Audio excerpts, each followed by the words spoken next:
Alaikum warahmatullahi wabarakatuh. In da fatan kowa na lafiya. Adam mutane na ta tura min message akan issue din Black Friday dinnan Black Friday dan Allah a daina ruɗe mutane.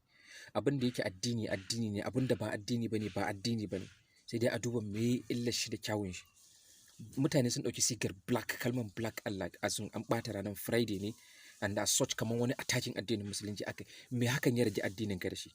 Me hakan ya rage sallar ka da shi? Kai me hakan ya rage ka a matsayin ka na dan adam? Abin da nake tunani shine mu daina yaɗa irin yamudi din wai jiha kaza ta hana jiha kaza ta hana jiha kazan ta hana ba ta iya tilasta ma 'yan kasuwa su rage farashin kayayyaki. Hukumar da ta hana ba za ta iya tilasta ma 'yan kasuwa su rage farashin kayayyaki a lokacin azumi in yazo ba. Kowa ya san mu tsawwala wa kanmu muke. Sunnar da ke cikin nan shine idan Christmas ya zo abin da yasa ake ce mata Black Friday in ba ku sani ba shine wata juma'a ce ta ƙarshen watan November da duk kaya duk wani online store da ke duniya da wasu shagunan su suke rage farashi suke zaftare farashin abin da zaka siya 10,000 zaka iya ganin shi 3,000 4,000 5,000 saboda me wasu na ganin Christmas ta taho duk bukatunsu wanda ma bai da kuɗi ya samu abu da sauki shine suka sunnantar mu da kansu annan abun ba wani mummunan abu bane mu me zai hana mu ma mu koyi da su idan watan sha'aban ya zo mu ma mu koyi da su mu nemi wani abu ya halasta akwai sunnar da addini tana nan kafin addinin musulunci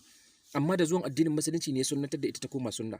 don Allah mu daina ya madidi ba gaira ba dalili an hana Black Friday in ka siya in baka siya ba aljihun baya za su siya za su kawo yau ne Black Friday yau da nake magana nan yau ne Black Friday na shi sa kuma na ga magana babu wanda ya haramta maka duk wanda ya kawo wani dalili ne na tseface irin namu na malam Bahaushe dan wanda da addinin nan na Bahaushe ne da mun shiga uku jiyan nan wani tura min da wani video socks ne fa na yara socks size 30 to 32 ina ga wai in ka juya ka burkiɗa ciki zai koma Muhammad na gani a bidiyon aka juya ba komai abubuwa irin haka da yawa suna nan suna ɓoye ka je ka kwakwalo ka ce ana atakin addini ta ina abin da ya bayyana in mutum na maka munafunci Allah ya yi dilin da munafukai da wanda suka fi su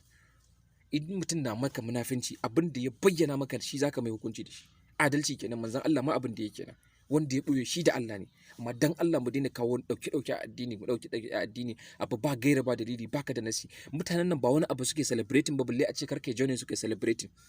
ba wani abu suke ba wanda ya kirkiro wani abu balle a ci coci kaje ko kuma su kake taimakawa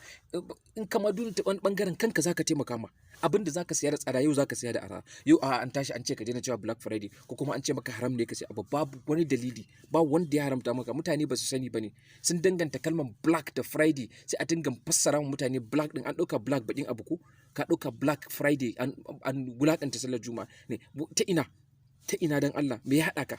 me ya rage ka me hakan ya rage ka da shi me hakan ya gyara ya karu wani da shi to Allah mu dinga kiyaye abin nan ba dalili babu gaira babu dalili babu wanda ya haramta maka alaji in kana da kuɗi yau ka je ka sai abu cikin arha cikin sauki ko duk a wani online store AliExpress Jumia ko duk in kana da kuɗi ka je ka siya babu wanda ya haramta maka a Bahaushe dai kullun sai mun game da abun addini wahala muna neman mu tada mu da kan hankali ga abubuwa da yawa da zamu yi amfani mai magana zai amfani mu ka zo kana ana mana maganar Black Friday me hakan ya rage ne da kai ga abin da zai amfani mu ƴan uwan mu na mutuwa ba gaira ba dalili ba wanda ya magana sai maganar Black Friday Allah ya kare mu